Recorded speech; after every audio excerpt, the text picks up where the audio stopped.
Hey everyone, Ben here and welcome back to the channel. And this is my new favourite thing to do in Automobilista 2. I'm recording this video just a few hours after the Grand Prix at Imola this afternoon and trying to put myself into the Williams cockpit of Alex Albon to experience something like a sense of what it was to run in the race today. Alongside competing online, this kind of thing is for me the best thing about sim racing. The ability to fulfill impossible fantasies, create the illusion of being in the cockpit and simply enjoying the experience. By using the new F1 2022 car in the sim, downloading a fantastic mod that brings real world skins and AI personas into the game, and by utilising the dynamic weather system and real world weather data from the time of the race, I think you can come pretty close to an authentic feeling F1 22 experience. Well, as close as you can come from your sim rig in the attic. Now, as regular viewers will know, I'm a time pressed dad, so I'm running this race as a 10-minute sprint with time and weather accelerated accordingly. Rather than commentate every moment of the race footage playing in the background, I want to talk to you about the good and the bad of trying to recreate this scenario in AMS2, and towards the end, the practical steps you need to take in order to do likewise. First then, the good. The car is great to drive. As I mentioned in my video on launch day, I really like the feel of the new F1 car in AMS2. I generally enjoy driving high downforce cars and it feels largely authentic enough to me. Obviously this is within the Madness engine, and so the core characteristics of AMS2 as a whole remain present. There's a tendency towards oversteer and the car is pretty forgiving in terms of slides being able to be caught. But it's very drivable, predictable and overall an enjoyable ride. The weather simulation is also fantastic. You'll have noticed immediately that the race has indeed started without rain but with a wet track, and it's absolutely treacherous. But as the race progresses, a dry line will appear, different parts of the circuit will be wetter than others, and my wet tyres will start to overheat, meaning I have to seek out wet parts of the track to try and cool them down, while remaining aware of deadly puddles lurking near the curbs. Eventually I'll need to take a pit stop as my tyres lose grip, and there'll be even a further shower of rain at the very end of the race. Finally, the AI are not too bad and will actually give you a race. At heart these days I'm an online racer, and it took me quite a bit of trial and error to get the AI tuned to my liking for this session. I'm running 95 difficulty and 100 aggression, which means trains of cars are less likely to form. They are by and large very good in combat. You'll have already seen drivers hanging it wheel to wheel and defending against me without making contact.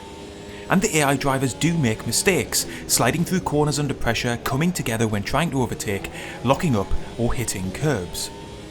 All in all, they provide a good enough experience to enjoy an offline race in this scenario. Before we get into the less good, if you're enjoying this video, there are loads of ways you can support the channel and me.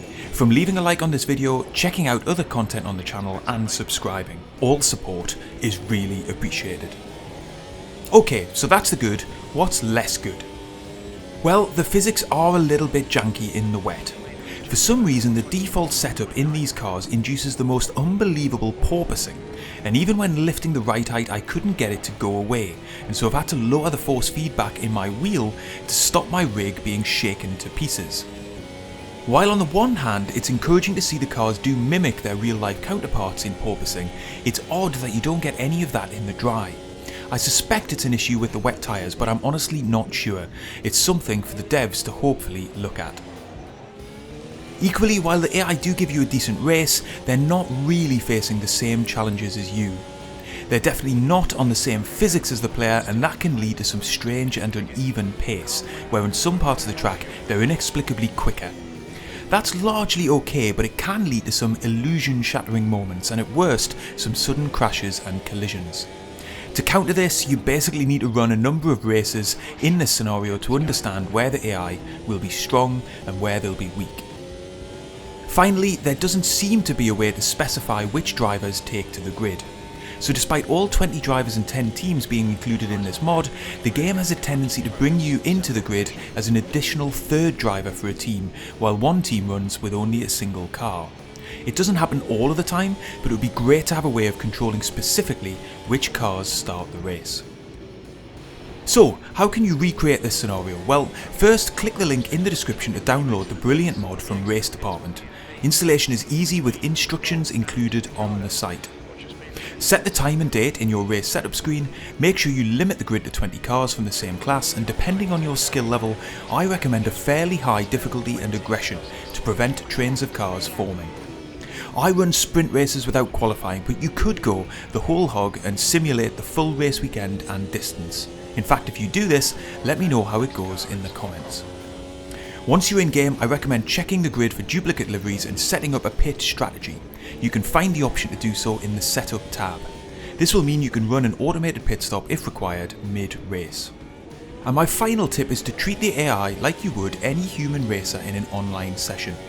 The temptation offline is always to bully the AI and exploit their weaknesses, safe in the knowledge you can always restart the race if it goes wrong. For me, that's not that much fun, and I'd rather race respectfully against them and finish 16th than try to bully my way to win each race. And that really is that.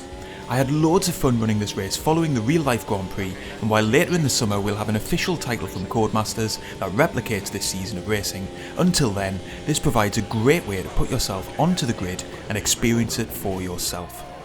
I hope you've enjoyed the video. If you have, leave a like, get subscribed, and I will see you on the next one.